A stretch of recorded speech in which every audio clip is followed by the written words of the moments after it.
SMA type 1 recent గా విజయనగరంలో బాబు కానీ కర్నూలులో పాప కానీ వచ్చింది ఇదే. దీన్ని స్పైనల్ మస్కులర్ అట్రోఫీ అంటారు.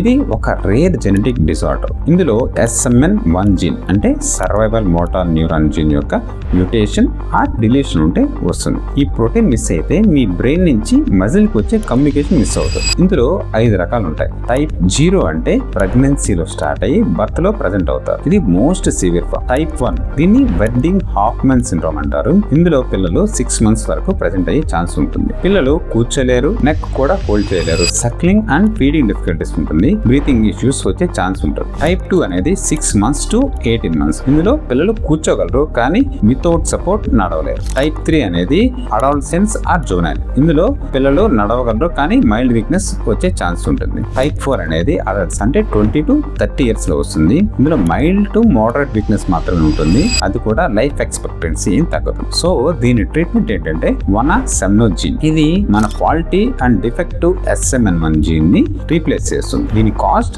16 to 17 crores ఉంటుంది. ఎందుకు దీని కాస్ట్ ఎంత ఎక్కువగా ఉంటుందంటే ఇది very rare genetic disorder. Patient population అనేది చాలా తక్కువగా ఉంటుంది. ట్రెడిషనల్ పిల్స్ లాగా జీన్ థెరపీ అనేది మాస్ ప్రొడక్షన్ చేయలేదు. అది కూడా దీని జీన్ థెరపీ అనేది కాంప్లెక్స్ అండ్ ఎక్స్పెన్సివ్ మెటీరియల్స్ వాడాలి. Decades long research and development కి హై ఇన్వెస్ట్మెంట్ యూజ్ అవుతుంది. సో దీని కాస్ట్ కూడా అందుకే ఎక్కువగా ఉంటుంది. అదర్ ట్రీట్మెంట్స్ ఏంటంటే న్యూసినెసాన్ ఆర్ రిస్టిపల్. ఇవి SMN టైప్ 2 ని టార్గెట్ చేస్తుంది. So better hope for lesser cost of the medication.